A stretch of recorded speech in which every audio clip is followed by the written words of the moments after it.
Well, hey there team, and welcome back to the channel, and welcome back to Worth Your Time, Worth Your Money, an ongoing segment that we do here on this channel where I just have a look at the opening hours of games, usually new and upcoming release. Bit of an exception to the rule today, but the spiel is that it's just a 10-minute video in brief, broad strokes info, get you on your way and help you make a decision on whether this is something that's for you or not.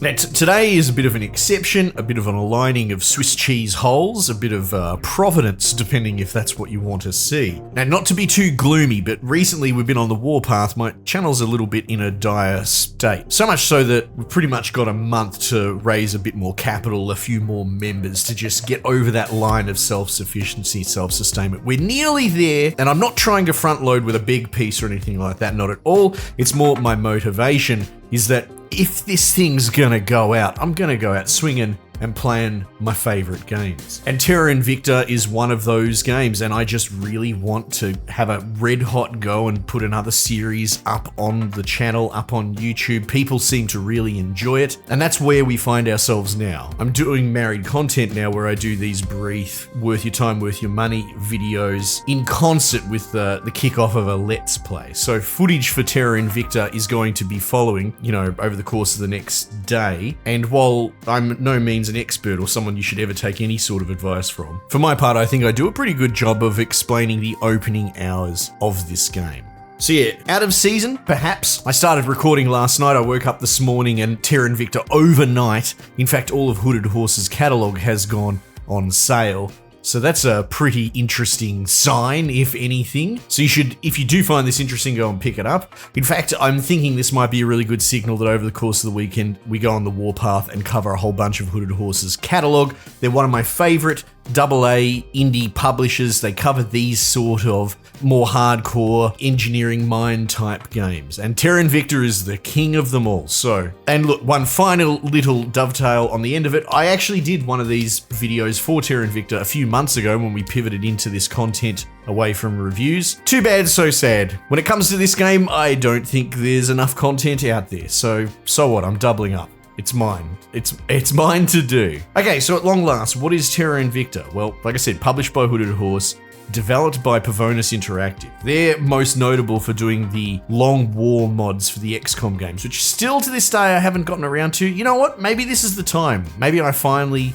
sort myself out. So on the back of that cachet, because it is well regarded as kind of essential by many people to play the XCOM games, they then have gone full-fledged into their own studio, and they've essentially made a game that might be my favorite game in recent years, even if it is still in early access. What it is, in a really quick back-of-the-box blurb, is that it's a first contact scenario with an alien invasion on Earth set in modern times, and it explores not just the first response of essentially the global organization. So it covers a lot of stuff, from technology all the way through social interactions, issues, factions. In a way, it actually unpacks the philosophical reactions that you could have to an alien invasion and how to deal with it. But it also goes into the edge of futurism sci-fi that I really enjoy, right? NASA punk, I suppose, through some terminologies, but going from now and into the speculative, which I really enjoy. It's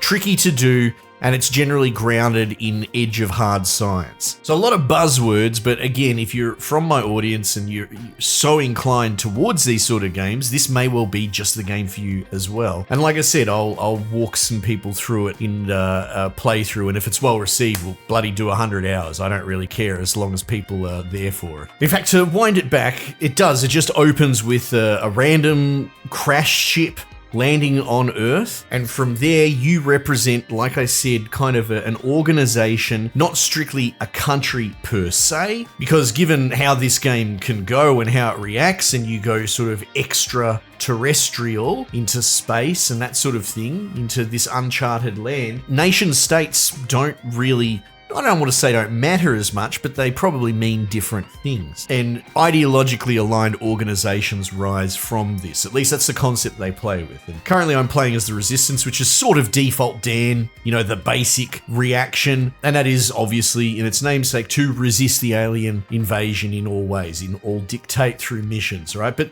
The other antagonistic organizations, I can't remember, there's like 6 or 8, or 8 sounds about right. They vary, they run the gamut, you know. The servants, a little bit more obvious, they want to submit in every way and kind of aid the alien takeover. That's their objective. Humanity First is a much more extremist, pro-humanity at all costs. You have like the Academy that want to, I believe, satiate the aliens or learn from them and sort of just try and placate them. Well, that might be another executive branch or something like that. I can't remember off the top of my head. But my point is, any sort of philosophical, ideological process that you would worldview that you would think would be a reaction to an alien encounter is explored through the factions. It's very clever. There's even one, it's focused on Exodus. Give them the planet, uptick space technology and fly away, right? And so in execution, it is actually fairly basic in what you do. Like all good 4X type games, you essentially have agent members of your organization. You tell them to do stuff. They are essentially little mini RPG characters with stat sheets, and you can equip organizations to them, which sort of act like, you know, armor, +3 helmets, that sort of crap. But instead, it's more, you know, actual organizations creating leverage in a more abstract way, in a more human politics behind the scenes way. And you go from there, right? One of your earliest objectives is likely going to be securing a stat line called Boost, which is essentially a direct translation of X tonnage from terra firma into low Earth orbit. So you may want to try and infiltrate high-profile countries that have that sort of space organization already arranged, a la the United States or whatever, and in turn, they're already generating the infrastructure, right? The intangible stat made tangible that is Boost. And through that, you'll be able to start building space stations. And then through further technology, in turn, you'll be able to turn that into way stations, ship production, further into the cosmos and mining, and even, you know, start really expanding your vision and your resource throughput, right? And then these are just parts of the game. This is me not wanting to give it away, but it is one of those things that it'll take you 100 hours to get through one playthrough. It makes no apology for being overwhelming, obtuse. The UI is something many people complain about, but I think it is one of those things that, at the risk of sounding like I'm defending it in a bias, I don't think you can do this game any other way without this sort of UI. It's incredibly overwhelming. Every single little country has a very robust GDP system that hinges on cohesion of the people versus the actual democratic process or thereof, you know, whether it's more autocratic. What's the education levels, the healthcare levels, general welfare, all of these things interact with each other and you can influence and push the needle over. And something I want to do often with my playthroughs, because I don't know, I just do it, right? Which is unite the tribes, right? I like to uplift Africa, which arguably is starting behind the 8 ball, right? You probably should just get in bed with a superpower first world nation, leech everything off of them, get into space and just use them and leave them in your dust and your past. But for whatever reason, I try and make Africa first world, and I'm probably going to do it again this time. And in the midst of all this, the alien faction is a very well realized, faction in and of their own. And they are trying to achieve their goals. I'm trying to dance around it because in one part, I don't really know the full extent. For all the stop-starting I've done over the years, like I said, this is an outrageously robust game. But it is one of those things that they have agendas, they're up to stuff, you're trying to figure it out. And that's where the sort of narrative beats emerge as you research crash sites and investigate and try and capture dudes or fight back plant life or whatever's going on. You are having a reactive developmental interface with that of building out your research, building out any infrastructure, organizational connections, etc., right? I know I'm talking in vagaries, but I really don't want to ruin what is, like I said, one of my favorite games ever. But the alien species themselves are up to no good, and going in blind and trying to react and figure out what is ultimately a very powerful, very organized enemy that is going to snowball and probably stomp you in the early games, your early attempts, is just great.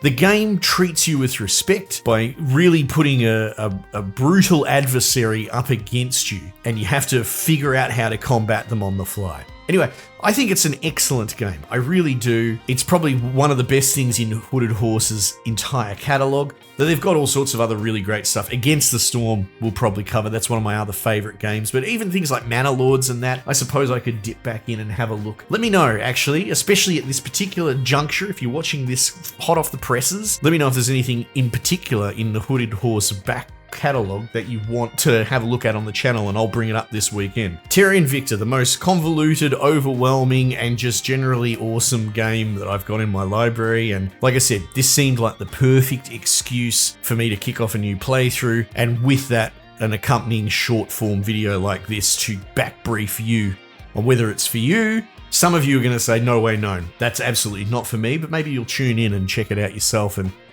get some value from that side of the aisle. Anyway, let's put a pin in it, team. Might just leave it there for the time being, and I'll catch you guys on the next one.